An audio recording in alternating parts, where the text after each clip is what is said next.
Greetings. Thanks so much for tuning in to this live about ancestral communication.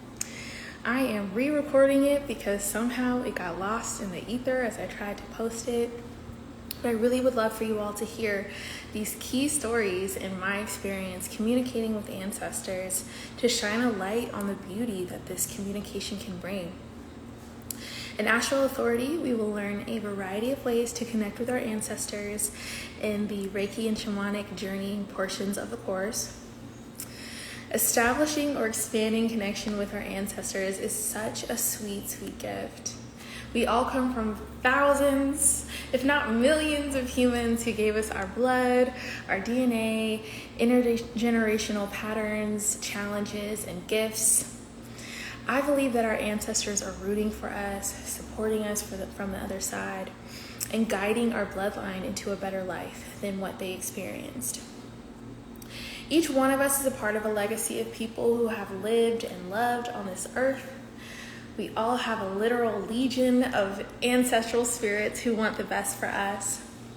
There are some ancestors, of course, who may be still learning lessons on the other side that we may not want to work with. But even still, there are thousands who are out there who love you and are ready to show up for you. You are literally their baby. In Astral Authority, we will learn to connect with our ancestors in really clear and direct ways, both those who we knew and those who we don't know. They will show up for you countless times, especially in the shamanic journey work, and guide with a level of love that you potentially haven't even experienced before.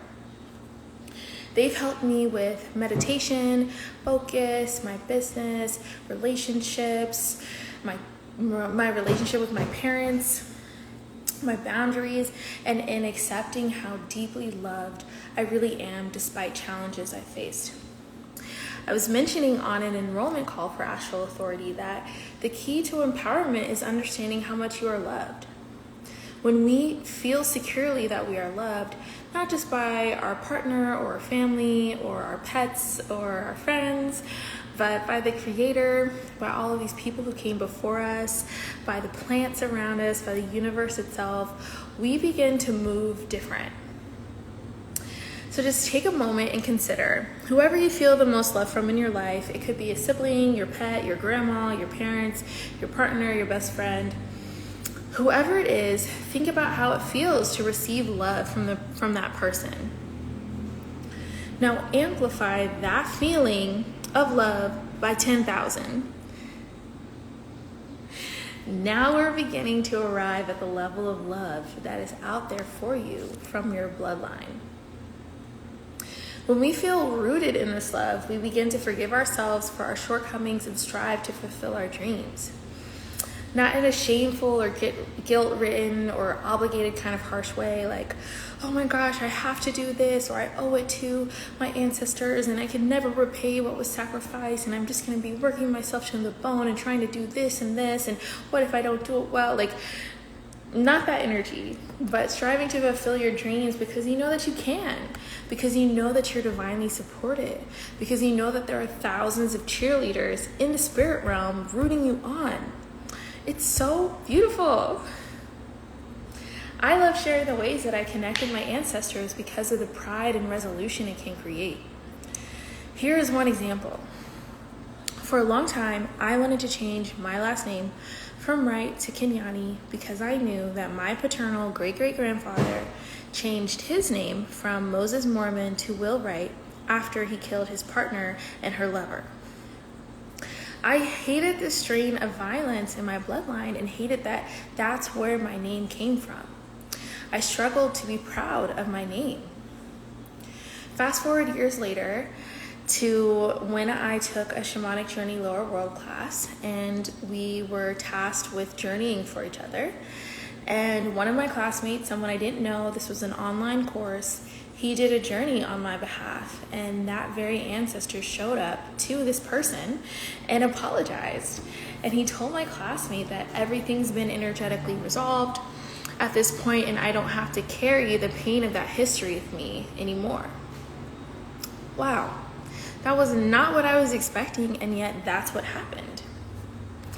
Soon after, I learned about the power of our given name and how when we change it through marriage or gender transition or just other reasons, we are creating a new identity and essentially closing out the story of the person who we were first named.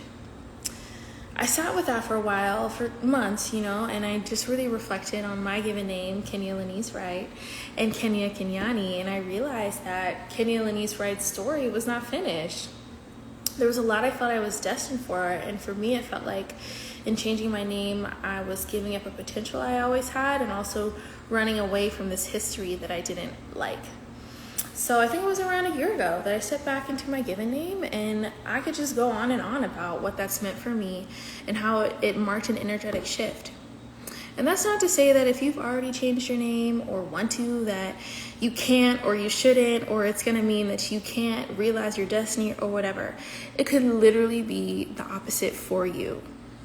But for me and my story, the ancestral communication helped me reclaim my name and resolve a piece of my generational history. I have so many other stories about the realizations that have come through in connecting with my ancestors, and I will share one more right now. 3 years ago, I visited Costa Rica for the first time. It was a random trip that I later realized was entirely ordained by Spirit and my ancestors because, hello, I'm living here now. I literally came here because I had extra flight credits on Spirit Airlines, and I chose to use those credits somewhere abroad where I could take a natural building course. I did some research and landed on a class in Costa Rica. I spent part of the time traveling with my sister and my cousin. Then I went to the natural building school, and after the course, I challenged myself to spend a week without a traveling buddy, without an agenda, and to go to where the Black folks were in the country. I slid here to Puerto Viejo and Manzanillo, and what I noticed was that my intuition was turned up in this particular location. It appeared to be some kind of portal where I would have a thought or a desire and it would manifest, sometimes literally within minutes. So I started to play with my desires here, and that was definitely one thing that I never forgot about and that helped to draw me back to move here. One day I decided to visit the national park in Cahuita. It had been raining a lot, so when I got there, they told me most of the path was unwalkable. I still did a short walk until it wasn't comfortable to continue in the mud and the swollen rivers that warned of crocodiles. I left the park and went to sit at the beach just down the way from the park entrance. I began to meditate, and instantly I began to cry, like straight up sobbing, like snot coming out my nose, heaving breaths, just like overwhelmed with these really deep emotions. And in that moment, I received my very first message from my ancestors. This is the first time I heard them speak to me. And they told me that they died in this water. They were like, we know this water, we died in this water. And I just mourned them for such a long time. I just cried and cried and cried sitting there on the beach. Fast forward 3 years to last month when my parents came to visit. They love history, they are storytellers, and have done so much work to uncover our family stories. My dad at this point has spent somewhere between at least 37 years, if not 44 at this point, doing genealogy research. So of course, within days of their arrival, they shared their stories of why they went through with the DNA test to show what tribes we were from. And then shared this story, with someone that they met in the first 1 or 2 days of their trip. The test that they took showed that our primary lineage comes from Yoruba and Mende tribes. They shared this story, and in return, the person who they told the story to was like, oh my gosh, you need to meet this person who's doing some historic work here. And we ended up learning a story that I didn't even know. On March 2nd, 1710, 313 years ago, 2 Danish slave ships wrecked in an unknown location. The records detail everything about the wreck and why it happened, and yet they may have misspelled the actual location of the wreckage because it's a word that doesn't actually refer to any place on the Caribbean coast. These were slave ships that carried Yoruba people. They were terribly lost and out of supplies. The enslaved Africans and some of the sailors rebelled against the captain, who refused to stop. There is strong reason to believe that this shipwreck happened at Kawita Point at the national park. There are oral histories about African people arriving there and living amongst the Bribri indigenous in the hills. There's wreckage from 2 ships at Kawita Point in the national park that local teenage divers found. There's a multi-year investigation that's been underway to prove this history. So 3 years after I received my very first ancestral message that my ancestors died in this water, I learned that the actual people of the tribe that my blood derives from landed here in the very place that I first heard this message. On March 2nd of this year, the 313th anniversary of that revolutionary wreckage, I was able to host a shamanic journey ceremony with the student who is currently experiencing Astral Authority. We were able to honor that history and meet with our ancestors during that journey.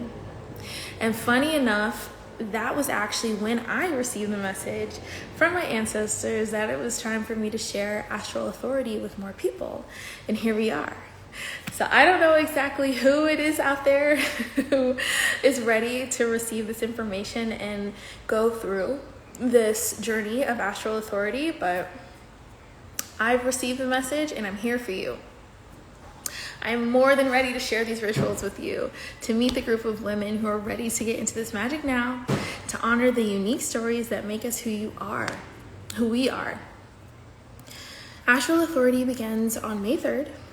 Early bird registration closes on March 31st, and everything you need to get started can be found in the coaching highlight in my profile. Talk to you soon.